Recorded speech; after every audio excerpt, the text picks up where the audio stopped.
guys, this is Heather. It is a glorious rainy day here today, so I am inside cooking in my pressure cooker. And I'm so excited to hear how many of you are excited for pressure cooker month for August. I am so grateful at how excited you guys are for my new cookbook, which is pressure cooker recipes, and thank you so much to everyone who has pre-ordered already. I appreciate it so much. And I put together a 7-day pressure cooking meal plan for everyone who pre-orders. So hopefully those of you who have pre-ordered have already got that. There will be a link down below that you can click to get that. All right, what I wanted to do today is, before we get into any pressure cooker recipes, is just go over the basics, because when I first got my electric pressure cooker, that's basically what I did, is I would cook big batches of beans, big batches of brown rice or quinoa or some other whole grain, and then I would just use them through the week. I think it's a great way to get started in learning how to use a pressure cooker, because you're just dealing with one ingredient at a time. So today what we're going to do is just cook up some chickpeas, and I'm going to answer some of your questions. People submitted questions through Facebook and YouTube and Instagram and all the places. What I love about cooking in a pressure cooker is that it really is so simple. So you take off the lid and then you put your food into the pot. So I've got some chickpeas, and with beans, all you need to do is make sure that you have enough water to more than cover them. But the thing is, if you put a ton of water in there, like if you fill this pot up, it will take a really long time to heat up and come to pressure. And if you fill it over the fill line, it can actually come out of the lid. So what I usually do is I put 4 to 5 cups in for each cup of bean, and you can see how that's more than enough for my beans. I would actually probably usually do 2 cups because while I have it on, I might as well do it. And you know, I'm just going to finish off that bag of chickpeas, and I'll just add another 1, maybe 2 cups of water. And then all you need to do is put the lid on, lock it, and this model makes fun noises when you do that. One important thing to check when you're putting the lid on is the seal. So this is a vent right here, and this has a vent setting, and a sealing setting. So if I point this dial at the seal, that's when it's going to seal pressure in. You want to make sure you do that before you turn it on, because what happens is, if this is over here, when it gets hot enough that it would have pressure, you're just going to get hot steam bursting out of this vent, and then you'll have to move it with your finger. And if you move it and you get your hand over that vent, you'll burn yourself. So you want to make sure that that's done before you start. If you forget, I will sometimes use a wooden spoon to move it rather than getting my hand close to that vent, just to be safe. On my Cuisinart pressure cooker lid, it has a little dot here, and you want to make sure that the pressure, the word pressure is lined up with that dot, and then it's settled. So that's release pressure, and that's pressure sealing. So we put it on, the vent is sealing, and we lock it. And then all you need to do is set the time, and chickpeas are going to take 35 minutes. And that's all you gotta do. So now all that's happening is I'm waiting for this to heat up and get to pressure, which takes maybe 10 minutes, and then it'll start a countdown from that 35 minutes that I set down to 0, and then it'll beep and say, hey, I'm done. So in that time, I don't have to be watching a pot on the stove to make sure it doesn't boil over. I don't have to stir. I don't have to keep track of the time. It does everything for me. So this is why I love using an electric pressure cooker. I did try using a manual pressure cooker for a little while, but you know, it's a bit of a learning curve, because you have to learn what temperature on your stove gets it to pressure and then maintains that pressure. Whereas this has a temperature gauge, like it has a heating element that keeps it at the right temperature for the pressure that you want. So it's really set it and forget it, which is an amazing thing in our lives these days where, you know, we're doing a million things at once, and at least with this, my chickpeas taking care of themselves. And each pressure cooker is going to come with a chart of how long to cook foods for. So this is the Instant Pot one. I cut off all of the stuff that was animal food related off the bottom because I didn't want to look at that. So I put this up on a board in my kitchen so that I can refer to it. It's got vegetables, sweet potatoes, take 2 to 4 minutes when they're cubed, or when you cook them whole, 12 to 15 minutes. And then it's got all of the beans and grains with times listed. So our chickpeas say 35 to 40 minutes when they are dried, versus 10 to 15 minutes if they are soaked. And all of the beans have those timings. So they'll have a time if you put them in dry and a time if you put them in if you've soaked them beforehand. So one of the questions I got this week was about soaking, asking, do some beans need to be soaked and some not?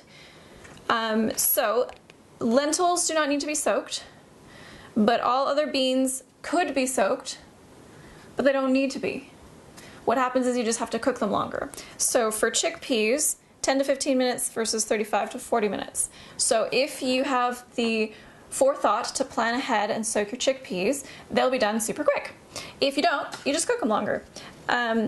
It does make them a little softer, a little more digestible if you soak them beforehand, but if you haven't planned ahead, it's really not a big deal. And the other part of this question was whether the soaking water should be poured off. Yes, if you soak your beans, you should definitely pour the soaking water off before you put them back into your pressure cooker with fresh water. If you ever cook your beans in 2 parts, it's best to drain that water off, give them a little rinse, and then restart with fresh water, because what happens is some of the starches release from the beans, and if you leave that in the water, they can be a little bit gassier than if you drain it. Kurt had asked about meal prep batch cooking with an electric pressure cooker, and I think what I've just suggested is basically how I would meal prep. If any of you watched my meal prep video previously, I did cook some beans, I think, and some quinoa in my pressure cooker to have throughout the week to throw into various meals, snacks, salads, whatnot. So I think that meal prepping in your electric pressure cooker is a fantastic thing to do because you can make your single ingredients that you can have on hand to make different meals. You could also prep like a lentil bolognese sauce, you could prep a soup, you could prep a chili. You could prep meals like that in larger batches that you can either freeze or use throughout the week. So I think there are a lot of ways to use it in a meal prep situation, and that's actually why I put together that meal plan as a gift for pre-orders, is so I could show you how to make a bunch of stuff before you start. So I have, like at the top, I have the meal prep items that you can make, and then through the week you can use them for your meals. Okay, so this is starting to steam a little bit, so it's getting hot inside, and what happens is that steam will build up and build up and build up, and when it seals, it keeps it under pressure, and that heats the boiling temperature of the water higher than what it normally is. So your food is actually cooking at a higher temperature, and that's why it takes less time.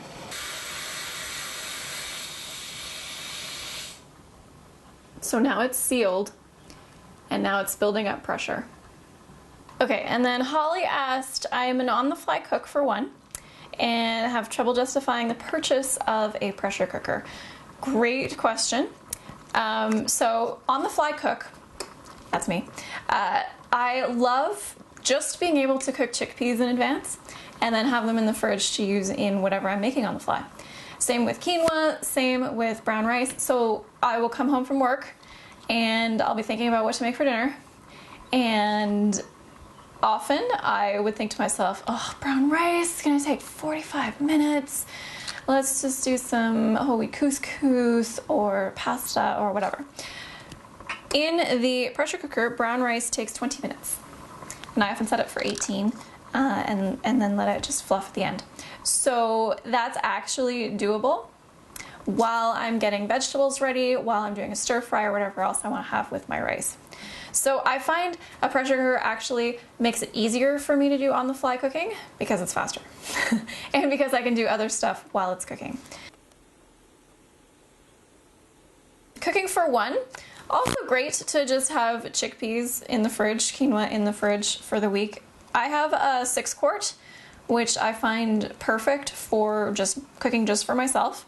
And I can make a batch of like 4 to 6 bowls of soup in it, or like a pasta sauce or something like that. So I find it great cooking for one. You can get smaller pressure cookers if you want to take up less space on your counter, but then you don't have the versatility of making bigger batches. So I love mine. This is my second one. This one I bought secondhand, so you can also find that avenue if that makes it more feasible. Personally, I love buying things secondhand because I know that I'm using something that might otherwise not get used or sent to landfill or whatever. This one was actually brand new. They hadn't used it, but they got it because they were all hyped about it and then decided that they weren't going to use it. So lucky me. So I let this release naturally and I just heard the click that means there's no more pressure. So I can take the lid off. I usually open it away from myself so that the vent of steam doesn't go in my face. Not a huge deal, but good if you're doing a quick release to not do that. And then you can pull the pot out. It's going to be hot, so I use oven mitts. And then our chickpeas are cooked inside. So what I'm going to do is drain and rinse these, and then we can see how they turned out. So here is what I love about pressure cooking. When you pressure cook your chickpeas, they just squish, like they're so soft. And then we can use these to make hummus, salads, whatever you like. So I hope that's helpful. Thank you all for your questions about the basics of pressure cooking. Please leave me any other questions that you have down below. I'd be happy to answer. And next week we are going to do a recipe in the pressure cooker. So I want your vote as to which recipe you want to see, whether we do a veggie fried rice or a teriyaki tempeh with broccoli. So let me know down below. I'll put a poll up on YouTube and Facebook as well. And then whatever gets the most votes on all the various places is what we will make next week. But both of them are yummy, I promise. So whichever one we go with, you're gonna like. Thank you so much for watching, and if you want more pressure cooker recipes, be sure to check out my new cookbook. It's on pre-order right now, but you do get the 7-day meal plan as a gift if you pre-order. So that's it for today. We'll be carrying on with Pressure Cooker Month next week. I will see you then. Bye guys!